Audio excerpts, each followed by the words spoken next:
Hello అండి, అందరికీ నమస్తే. నేను దిలీప్ కుమార్.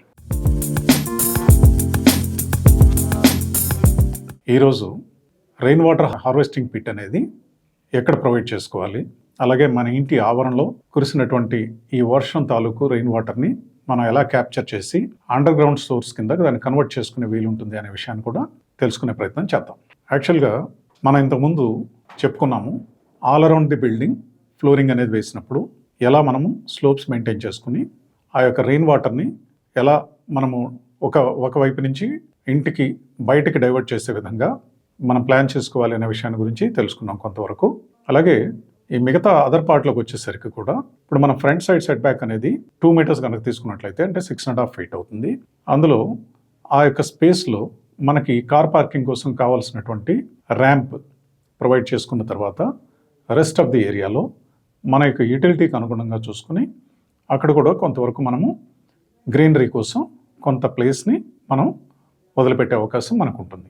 ఈ యొక్క గ్రీనరీ స్పేస్ ఇవ్వటం వల్ల అడ్వాంటేజ్ ఏంటంటే, ఏదైతే రెయిన్ డైరెక్ట్గా వస్తుందో ఆ రెయిన్ వాటర్ అనేది డైరెక్ట్గా గ్రౌండ్లోకి పర్కులేట్ అయ్యే అవకాశం ఉంటుంది.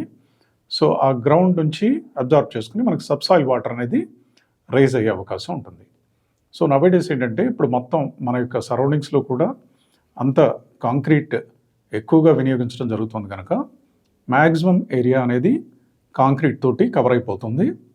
ఈ యొక్క రెయిన్ వాటర్ ఏదైతే ఈ సీజన్స్లో మనకి వస్తున్నదో ఈ రెయిన్ వాటర్ని మనము ప్రాపర్గా క్యాప్చర్ చేసుకుని మన యొక్క గ్రౌండ్ వాటర్ సోర్స్ కింద కన్వర్ట్ చేసుకునే దానికి సరైనటువంటి ప్రాధాన్యత ఇవ్వకపోవటం వల్ల ఈ గ్రౌండ్ వాటర్ టేబుల్ పడిపోవటము, అలాగే బోర్స్ రీఛార్జ్ కాకపోవటం వల్ల సమ్మర్ సీజన్లో కొన్ని సందర్భాల్లో మనం చూస్తూ ఉంటాము, బోర్స్ కూడా డ్రై అయిపోతూ ఉంటాయి.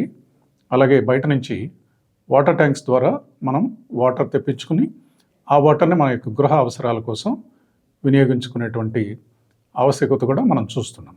సో ఈ విషయాల నుంచి మనల్ని వాన నీటిని సంరక్షించుకుని ఆ యొక్క వాటర్ సోర్స్ని మనం కనుక రైజ్ చేసుకోగలిగినట్లయితే ఆ వాటర్ టేబుల్ ద్వారా మన యొక్క గ్రౌండ్లో ఉండేటువంటి మన యొక్క కాంపౌండ్లో ఉండేటువంటి బోర్కి రీఛార్జ్ చేసుకోవడం ద్వారా మన ఈ వాటర్ స్కేర్సిటీని అధిగమించే అవకాశం ఉంటుంది. ఇప్పుడు మనం ఏదైతే టెర్రస్ నుంచి వాటర్ అనేది కలెక్ట్ చేస్తాం, ఆ టెర్రస్ నుంచి కలెక్ట్ అయిన వాటర్ మనం ప్రొవైడ్ చేసుకున్నటువంటి rain water pipe through ground లెవెల్కి చేరుకుంటుంది. అలాగే మన ఇంటి చుట్టూ కూడా ఏదైతే నిర్దేశిత ప్రదేశాలలో మనం ప్రొవైడ్ చేసుకున్నటువంటి స్లోప్ల ద్వారా ఆ వాటర్ కూడా ఒకవైపుకి కలెక్ట్ అవుతుంది. ఇలా కలెక్ట్ అయినటువంటి వాటర్ని మనము ఒక రెయిన్ వాటర్ హార్వెస్టింగ్ పిట్ అనేది ప్రొవైడ్ చేసుకోవడం ద్వారా ఆ వాటర్ని గ్రౌండ్ లోపలికి పంపించి అండర్ గ్రౌండ్లో సబ్సాయిల్ వాటర్ యొక్క సోర్స్ని మనము ఇంక్రీజ్ చేసుకునే అవకాశం ఉంది. దీనికి సంబంధించినటువంటి ఒక మెథడ్ ఏదైతే ఉన్నదో అది ఒక స్టాండర్డ్ ప్రొసీజర్. ఆ స్టాండర్డ్ ప్రొసీజర్లో మనం చేసుకోవాల్సి ఉంటుంది. అదేమిటంటే, మన యొక్క ఇంటి లోపల ఒక 4 feet by 4 feet ఆ యొక్క సైజులో మన ప్లాట్ సైజుని బట్టి ఆధారంగా చేసుకుని మనం అది ప్రొవైడ్ చేసుకోవాల్సిన అవసరం ఉంటుంది. 4 feet by 4 feet కనుక మినిమం సైజ్ తీసుకున్నట్లయితే మనం దాదాపుగా ఒక 5 to 6 feet హైట్ డెప్త్ కనుక మనం ఎక్స్క్వేట్ చేసుకున్నట్లయితే ఆ 6 feet డెప్త్లో మనము అప్రాక్సిమేట్లీ ఒక 3 feet బాటమ్ లెవెల్ నుంచి మన యొక్క 60 mm మెటల్ అనేటువంటి మెటల్ని యూస్ చేసుకుని ఆ 6 feet హైట్లో ఒక 3 feet హైట్ 60 mm మెటల్తో మనము ఫిలప్ చేసుకోవాలి. అలాగే నెక్స్ట్ లేయర్లో 20 mm మెటల్ 20 mm మెటల్ అనేది అరౌండ్ 1.5 feet మనము దాన్ని ఫిలప్ చేసుకుని ఆ పైన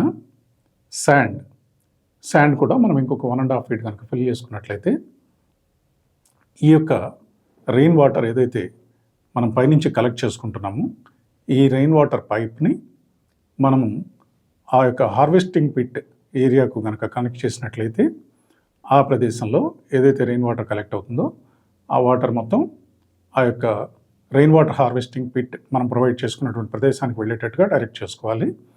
అక్కడ కనుక వదిలిపెట్టినట్లయితే ఆ వాటర్ ఆటోమేటిక్గా అండర్ గ్రౌండ్లోకి అబ్జార్బ్ చేసుకోవటం వల్ల మనకి ఈ రెయినీ సీజన్లో కురిసిన వర్షాన్ని మనము ఎఫెక్టివ్గా క్యాచ్ చేసుకుని గ్రౌండ్ లెవెల్లోకి అబ్జర్వ్ చేసుకునే విధంగా మనము ప్లాన్ చేసుకుని ప్రొవైడ్ చేసుకోవాల్సిన అవసరం ఉంటుంది.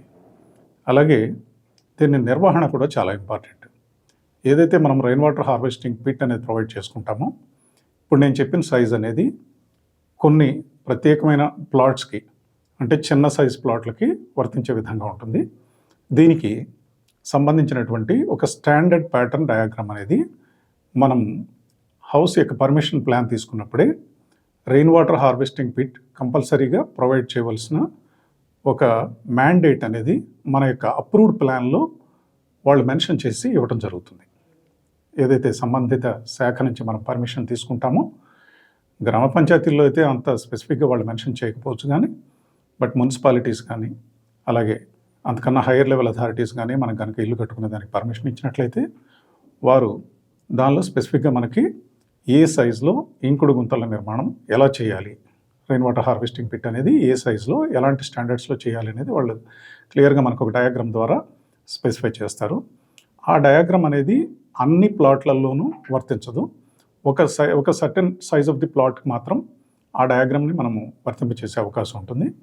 ఇంకా అంతకన్నా చిన్న సైజ్ ప్లాట్స్ ఉంటాయి, వాటిలో కూడా ఇప్పుడు నేను చెప్పినట్టుగా అంటే మనం ఏదైతే మన యొక్క సైజ్ ఆఫ్ ది ప్లాట్ని బట్టి, అక్కడ ఉండే సెట్ బ్యాక్ని బట్టి ఆ డెప్త్ అనేది కొంచెం వేరీ చేసుకుని అప్రాక్సిమేట్లీ ఆ సర్ఫేస్ ఏరియాని మనం మ్యాచ్ చేసుకోగలిగినట్లయితే అప్రాక్సిమేట్లీ ఒక 20 స్క్వేర్ ఫీట్ ఏరియా కనుక మనం ఇవ్వగలిగినట్లయితే ఆ ఏరియాలో ఈ కలెక్టెడ్ రెయిన్ వాటర్ అనేది కిందికి గ్రౌండ్ లెవెల్లో అబ్జార్బ్ కావడం ద్వారా మన యొక్క రెయిన్ వాటర్ సోర్స్ అనేది యాడ్ చేసుకునే దానికి ఉపయోగపడుతుంది.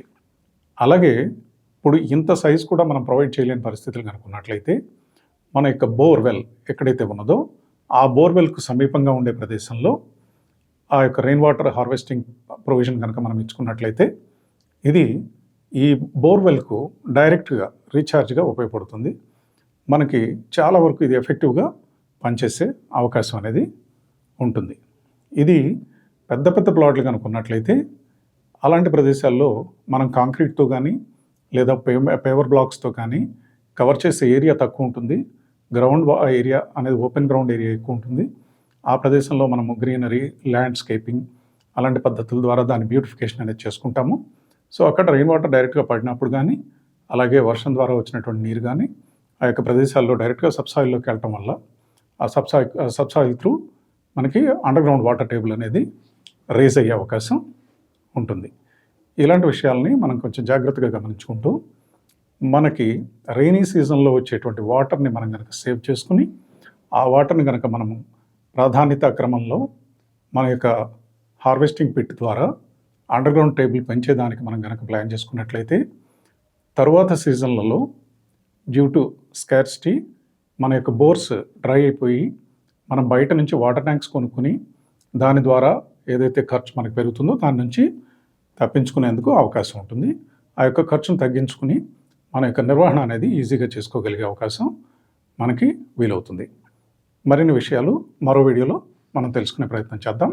ఈ వీడియో కనుక మీకు నచ్చినట్లయితే please like, share and subscribe. Quote of the day: well done is better than well said.